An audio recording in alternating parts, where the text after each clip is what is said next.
एक बैंक अधिकारी रिटायर हो जाता है जब उसकी उम्र 66 साल होती है।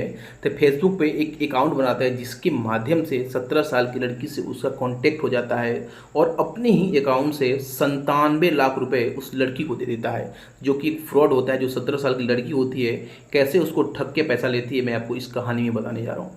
नमस्कार दोस्तों, मैं संकेत सिंह आपका स्वागत करता हूँ संकेत स्टोरी में, और आशा करता हूँ स्वस्थ होंगे, अच्छे होंगे। आज की जो कहानी है, सच्ची कहानी है, उत्तराखंड के देहरादून की है। वहाँ पे एक राजा रोड होता है। उसी राजा रोड के साइड में एक घर होता है, जो उस व्यक्ति का नाम होता है अजय, और उसकी उम्र होती है 66 साल। उसकी जो वाइफ होती है पहले ही मर चुकी होती है 2016 में। वो बिल्कुल अकेला होता है, लेकिन जो उसके बेटे लोग होते हैं बहुत ज़्यादा उसको प्यार करते हैं, मानते हैं। बेटा जो होता है बाहर नौकरी करता है, और बेटा का नाम होता है सूर्या, और उसकी पत्नी का नाम होता है नैन्सी। जो दोनों हस्बैंड और वाइफ मुंबई में रहते हैं। घर में किसी चीज़ की दिक्कत नहीं होती है, परेशानी नहीं होती है।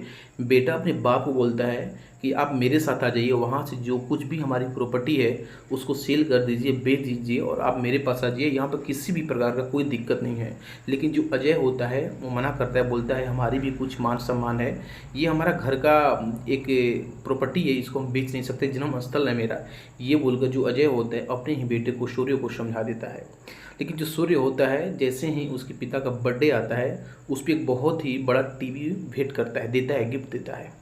टीवी लगने के बाद उसके जो पिता होते अब तक टीवी देखा करते थे। समय ऐसे ही बीता चला जाता है, लेकिन कोई भी व्यक्ति कितना देर तक टीवी देख सकता है। समय ऐसे धीरे धीरे बीते चला जाता है।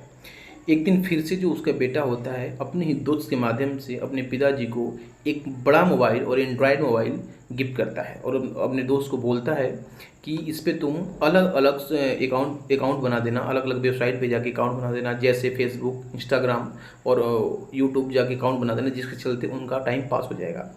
उसके जो पिताजी होते हैं उनके हाथ में मोबाइल मिल जाता है, और घंटों अपना रील देखा करते थे। एक दिन ऐसा समय होता है, शाम को 6 साढ़े 6 बजे का आसपास का समय होता है। एक लड़की का उधर से फ्रेंड रिक्वेस्ट आता है, और उस लड़की का नाम होता है चांदनी, जो विदेश में रहती है। और जैसे ही मैसेज आता है, जो उसके पिताजी होते हैं देख के भावुक हो जाते हैं, और उसी मैसेज को, उसी फ्रेंड रिक्वेस्ट को एक्सेप्ट कर लेते हैं। जब एक्सेप्ट कर लेते हैं और उधर से भी अपना क्लियर हो जाता है, तो लोग आपस में बातें करने लगते हैं। धीरे धीरे बात बढ़ने लगती है, हाय से हेलो हो जाता है, और कब फेसबुक से कब व्हाट्सएप पे आ जाते हैं, ना तो अजय को पता होता है, ना ही उस लड़की चांदनी को पता होती है। लेकिन जो चांदनी होती है अजय से बोलती है कि जो मेरे माता पिता हैं पहले मर चुके हैं, मेरे चाचा हैं, मैं चाचा के साथ ही विदेश लंदन में रहती हूँ। जो अजय होता है 66 साल का बुजुर्ग जो होता है, उससे धीरे धीरे आकर्षक होने लगता है। कब उसके पास जाकर सटने की कोशिश करता, जब भी व्हाट्सएप कॉल होता है, वीडियो कॉल होता है, उससे घंटों बातें करता। मतलब हर एक छोटी से छोटी चीज़ दोनों लोग आपस में शेयर किया करते थे। अब कब दोनों लोग एक दूसरे को बहुत ज़्यादा चाहने लगे, ना तो ये अजय को पता लगता है, ना ही उस लड़की चांदनी को पता लगता है। एक दिन ऐसा समय आता है कि जो लड़की होती है 10 से 15 दिन अजय से बात करना बंद कर देती है, उस बुजुर्ग व्यक्ति से बात करना बंद कर देती है। जो बुजुर्ग व्यक्ति होता है काफ़ी ज़्यादा घबरा जाता है, परेशान हो जाता है, सोचता है कि मेरा क्या होगा, मैं किससे बात करूँगा। उसका टाइम कट नहीं रहा था, इधर उधर बैठ रहा था, जहाँ तहाँ बैठ बैठ के टाइम पास कर रहा था। लोगों के पास भी ज़्यादा नहीं बैठता था, क्योंकि उसको एक लत सी लग गई थी उस लड़की की, और उसी लड़की से घंटों बात किया करता था। लेकिन धीरे धीरे समय बीतने के बाद जैसे ही 15-20 दिन का समय बीतता है, फिर से उस लड़की का फ़ोन आता है। जो अजय होता है पूछता है कि तुम क्या बात है, मेरे से बात करना नहीं चाहती हो, कोई दिक्कत है, परेशानी है। लेकिन जो उस लड़की बोलती है कि जो मेरे चाचा हैं हॉस्पिटल में भर्ती थे और उनका डेथ हो चुका है, जिसके चलते मैं बहुत ज़्यादा परेशान हूँ। और एक बहुत ही बड़ी खुशखबरी की बात है, जो मेरा यहाँ पे घर है, जो यहाँ पे मेरे चाचा के नाम से घर है, वो अब सेल होने वाला है। अगर मेरे पास कोई डॉक्यूमेंट नहीं होगा तो जो ये घर है सेल हो जाएगा, जिसके चलते मेरे को इंडिया आना पड़ेगा। जैसे वो व्यक्ति सुनता है, बुजुर्ग व्यक्ति सुन के खुश हो जाता है, प्रसन्न हो जाता है, क्योंकि सोचता है कि इंडिया आएगी तो मेरे से तो जरूर एक ना एक बार मिल ही लेगी। जो उधर की चांदनी होती है बोलती है मैं इंडिया आऊँगी तो सबसे पहले तुमसे मिलूंगी, इसके बाद ही मैं वहाँ घर पे जाके अपना डॉक्यूमेंट लेके फिर से मैं यहाँ आऊँगी। वो बोलती है कि मेरा फ़्लाइट है, और फ्लाइट से मैं दिल्ली के इंदिरा गांधी एयरपोर्ट पे आऊँगी, तुम मेरे को रिसीव करने आ सकते हो क्या। जैसे ही वृद्ध व्यक्ति सुनता है, सुन के खुश और प्रसन्न हो जाता है। और एक समय आता है कि वो जो लड़की होती है फ्लाइट पे चढ़ती है, और चढ़ने के बाद जो ये व्यक्ति होता है अजय, उसको लेने एयरपोर्ट के रास्ते निकल जाता है। एयरपोर्ट के जो बाहर का रास्ता होता है वहाँ पे वो खड़ा होता है, लेकिन घंटों बीत जाने के बाद कई एरोप्लेन आती है और कई चली जाती है, लेकिन घंटों बीत जाने के बाद कोई भी महिला, कोई भी जो उसकी लेडीज होती है वहाँ से नहीं जाती जिसको जानता हो। अजय फिर से उसको फ़ोन लगाता है, फ़ोन लगा पूछता है तुम कहाँ हो, तो बोलती है मेरे को ये पुलिस वाले पकड़ लिए हैं और मेरे को छोड़ नहीं रहे हैं। तो बोलता है कि तुम घबराओ मत, परेशान मत हो, बात क्या है, बात मेरे को बताओ। तो लड़की बताती है कि मेरे पास बहुत ही ज़्यादा सोना है जो मैं पहन के लंदन से आई हूँ, और जो ये पुलिस के लोग हैं मेरे को छोड़ नहीं रहे हैं। तो बोलता है ठीक है, फ़ोन जो है पुलिस वाले को दे दो। जो लड़की होती है चांदनी अपना फ़ोन पुलिस वाले को दे देती है, और जो पुलिस वाले उधर से बात करते हैं, उनके अधिकारी बात करते हैं कि इनका जो सोना है बहुत ही ज़्यादा सोना है इनके बॉडी पे, जिसके चलते मैं इनको नहीं छोड़ सकता हूँ, इनको छुड़ाना है तो 5 लाख रुपए आपको देना पड़ेगा। जो अजय होता है फ़ौरन एक बैंक होता है SBI का, वहाँ पे जाता है और अपने ही अकाउंट से 5 लाख उनके बताए गए अकाउंट में डाल देता है। डालने के बाद वो फिर से वो गेट पे जाके खड़ा हो जाता है, लेकिन फिर भी वो लड़की नहीं आती है। फिर इधर से फ़ोन करता है क्या बात हो गया, अभी भी कोई दिक्कत परेशानी है क्या, क्योंकि उस लड़की को बहुत ही ज़्यादा मोहब्बत करता है, प्यार करता है, जिसके चलते उस लड़की को बार बार फ़ोन कर रहा था।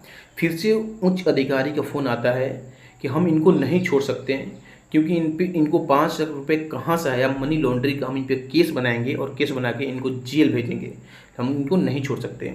जैसे वो व्यक्ति सुनता है, सुन के परेशान हो जाता है, बोलता है क्या करना पड़ेगा मेरे को, कैसे छूटेंगे, क्या क्या दिक्कत है, क्या परेशानी है, कुछ तो हो सकता है।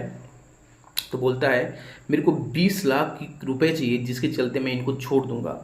जो व्यक्ति होता है कि अगर मेरे को कुछ टाइम मिलेगा तो मैं कर सकता हूँ, वो जो जाता है अपने बैंक में चेक करता है तो उसके अकाउंट में 15 लाख रुपए होते हैं। फ़ौरन अपने बेटे को फ़ोन करता है और 5 लाख रुपए का डिमांड करता है। तो जो उसका बेटा होता है पूछता है क्या बात है पापा, आपके अकाउंट में तो पहले से ही पैसा है, आपको पैसे की क्या आवश्यकता पड़ गई। लेकिन जो व्यक्ति होता है बोलता है मेरे को पैसे की आवश्यकता है, मेरे को 5 लाख रुपए चाहिए।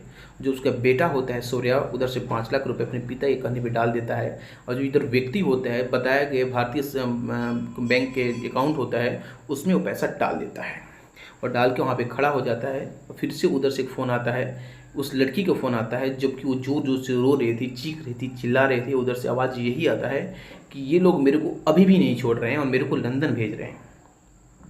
जैसे ही वृद्ध व्यक्ति सुनता है, सुन के परेशान हो जाता है, हैरान हो जाता है। वो बोलता है ठीक है अभी तो तुम लंदन चले जाओ, लेकिन कुछ दिन बीतने के बाद इस दान तुम सोना पहन के मत आना, ऐसे ही आना, मैं तुमको फिर से दोबारा रिसीव करने आऊँगा। और जो लड़की होती है लंदन चली जाती है, और जो व्यक्ति होते हैं अपने घर आ जाता है, दिल्ली से अपने देहरादून उत्तराखंड घर आ जाता है, और घर में आके जोर जोर से रोने लगता है, चिल्लाने लगता है, चीखने लगता है, क्योंकि उसके पास कोई नहीं होता है, अकेला व्यक्ति होता है। जो उसका वो बेटा होता है फ़ौरन वहाँ मुंबई से चलता है और उत्तराखंड देहरादून के रास्ते अपने घर पहुँच जाता है।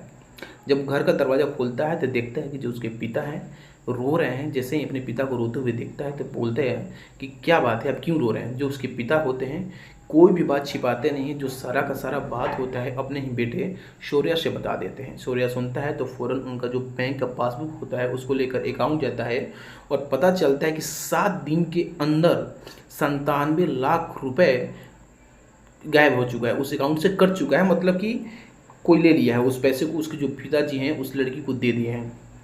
इधर कहानी उसको पता ही लग गया था। अपने पापा के पास जाता है तो पापा उसे रो रहे थे। वो बोलता है कोई बात नहीं, आप रोइए मत, कोई दिक्कत परेशानी की बात नहीं है, हम लोग चलेंगे पुलिस स्टेशन। वहाँ पे जाके अपना रिपोर्ट लिखाते हैं नज़दीक के पुलिस स्टेशन पे, और जो वहाँ के इंस्पेक्टर होते हैं हरीश कुमार, वो इस घटना की जांच करते हैं। लेकिन 8-9 महीना बीतने के बाद भी उसका कोई अता पता नहीं चलता है। लेकिन जो फेसबुक का अकाउंट होता है वैसा ही अकाउंट जो हरीश कुमार IPS होते हैं बनाते हैं, और बना के उस लड़की का जाँच पड़ताल करना स्टार्ट करते हैं। लेकिन कुछ दिन बीतने के बाद भी पता नहीं चलता है।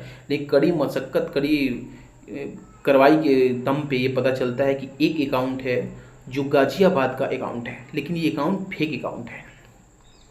और वैसे ही अकाउंट हरीश कुमार बना लेते हैं, और बनाने के बाद एक दिन ऐसा समय आता है कि लड़की जो होती है उधर से हाय का मैसेज आता है और इधर से भी हाय का मैसेज आता है, जिसके चलते जो IPS हरीश कुमार होते हैं ये घटना जो होती है बहुत ही अच्छे तरीके से उस लड़की को पकड़ लेते हैं, और उस लड़की को पता भी नहीं चलता है। जब उसको पकड़ा जाता है तो पता चलता है कि लड़की नहीं बल्कि एक लड़का है, और लड़का का नाम जो होता है उस लड़का का नाम होता है ताबीब, लड़का का नाम होता है, और अरुणाचल प्रदेश का होता है। वो एक ऐप होता है, ऐप के माध्यम से लड़की का जो आवाज़ वो निकलता है उस आवाज़ से उस व्यक्ति से, बुजुर्ग व्यक्ति से बात करता था और बात करके 97 लाख रुपए ठग लेता है। इसलिए मैं बोल रहा हूँ कि किसी भी सोशल मीडिया साइट पे आपको फ्रेंड रिक्वेस्ट आ रहा है, जिसको आप जान रहे हैं उसी का फ्रेंड रिक्वेस्ट एक्सेप्ट करें, नहीं तो आपके साथ भी घटना हो सकती है। ये पूरी कहानी, पूरी घटना सुनाने का मतलब किसी की भावनाओं को ठेस पहुँचाना नहीं, किसी को आहत करना नहीं, बल्कि आपको जागरूक करना है। अगर मेरी इस कहानी से किसी को ठेस पहुँच रहा है तो मैं उससे हाथ जोड़ के माफ़ी मांगता हूँ। इसी के साथ नमस्कार।